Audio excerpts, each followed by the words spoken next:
If you've taken your kid to specialist after specialist, run every test, tried every supplement, diet, therapy, and protocol, and you're still sitting there going, why is nothing working? There's one word, one concept, one missing piece that almost nobody is talking about. And once you understand it, everything starts to make sense. That word is subluxation. And by the end of this episode, you're going to know more about your child's nervous system than 99% of pediatricians do. Let's go. In this video, you're going to learn what subluxation actually is and how it affects your child's entire body, how the perfect storm of early life stressors sets the stage for it, and why traditional testing, lab work, and even gut testing might miss what's really going on. You'll learn how insight scans can find what other tools can't, and what the path forward actually looks like with neurologically focused chiropractic care. Let's start where every parent is, because if you're here, this story is probably yours. You've tried everything. You've been told, wait for it, wait it out. You've been told it's genetics. You've been told they'll grow out of it. But deep down, you know something isn't right. Right now, over 40% of school-age kids have at least one chronic health condition. Autism, ADHD, anxiety, gut issues, sensory challenges, sleep struggles, immune dysfunction. This isn't rare anymore. It's the norm. And the pattern we see over and over again is this. Kids don't grow out of these issues. They grow into the next version of them. Colic becomes ear infections. Ear infections become sensory challenges. Sensory challenges become ADHD. ADHD becomes anxiety.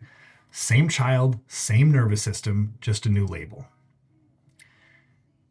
It's called something different in each age group, but the root cause is almost always the same. A stressed out, wound up, out of balance nervous system. Now here's where we shift into what most people have never been told.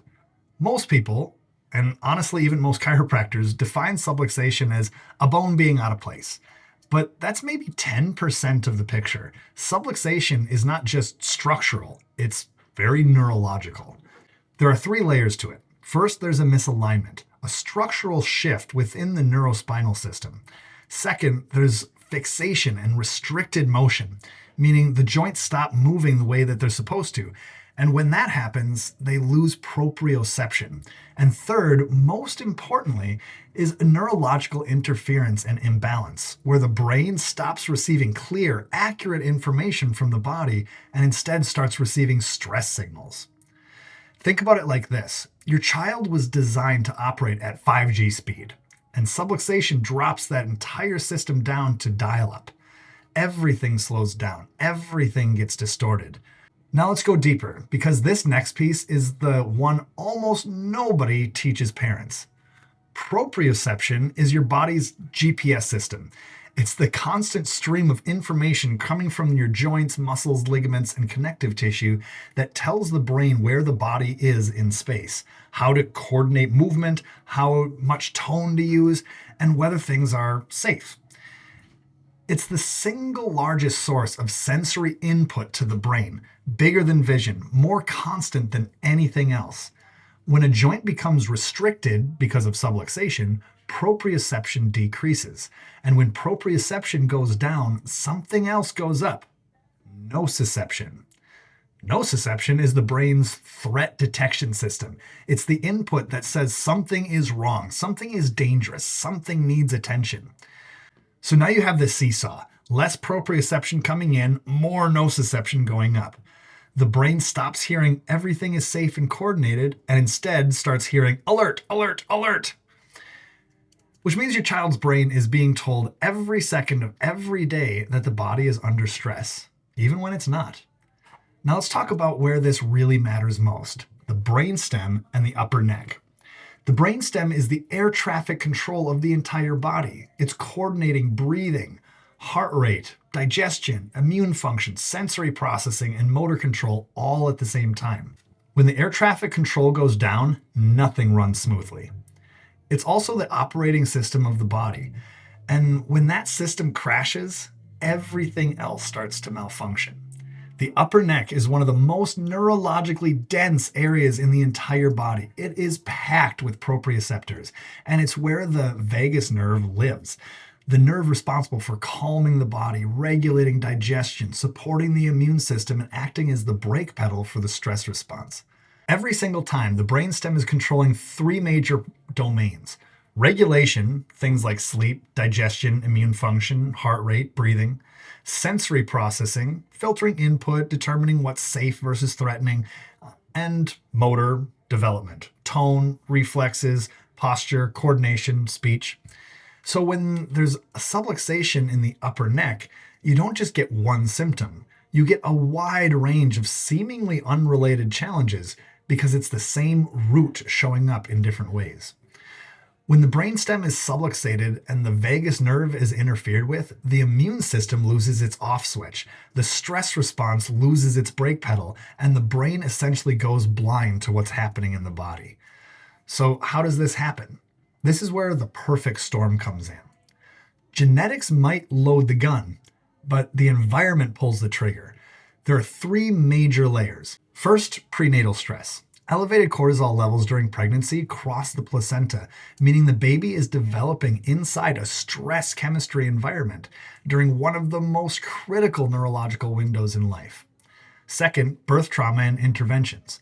Whether it's forceps, vacuum, C-section after prolonged labor, or even what we call a routine delivery, there is a significant amount of mechanical force placed on the body's upper neck and brainstem. In many cases, the vagus nerve is impacted before the baby even takes their first breath.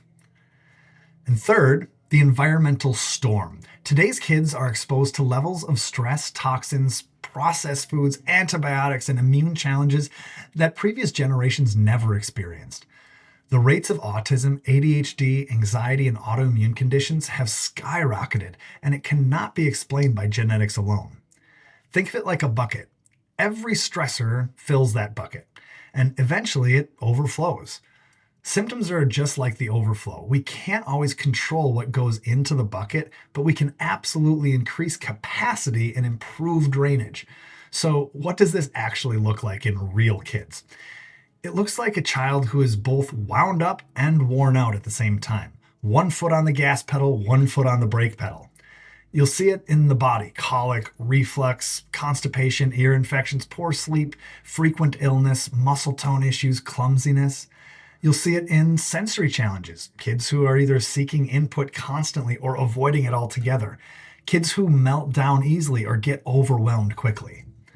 And you'll see it in brain-based function: speech delays, anxiety, focus issues, emotional dysregulation, stimming, tics.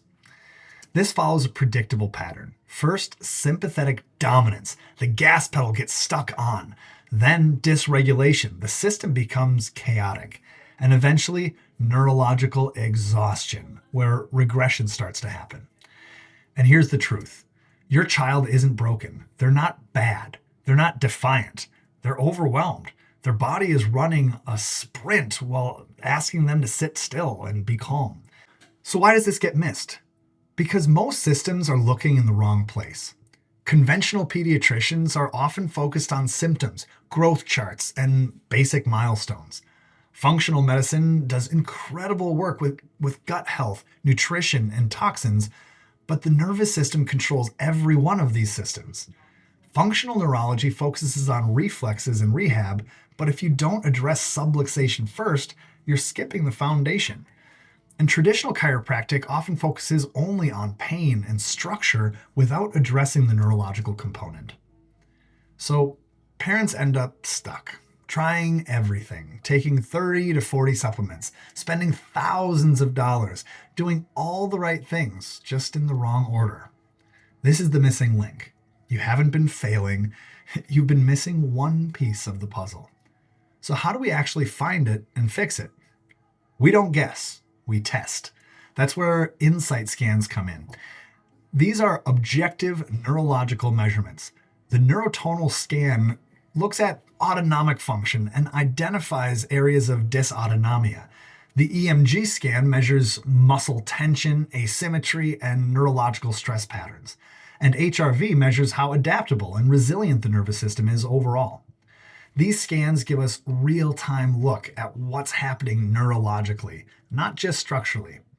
From there, we use specific, gentle, neurologically focused adjustments to restore proper communication between the brain and the body. This isn't about cracking or popping, it's about restoring signal clarity. And here's what's so important. We build the foundation first. Once the nervous system is regulated, everything else you're doing starts working better. OT works better, PT works better, nutrition works better. It's a multiplier effect. And healing follows a predictable pattern.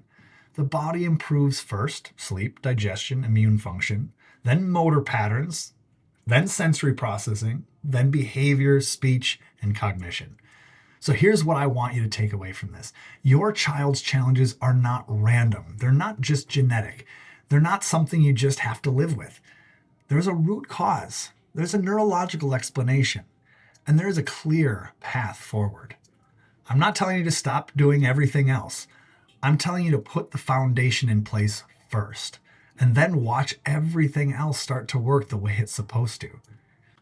If you want to take the next step, find a PX doc near you, get the scans, and actually see what's going on inside your child's nervous system.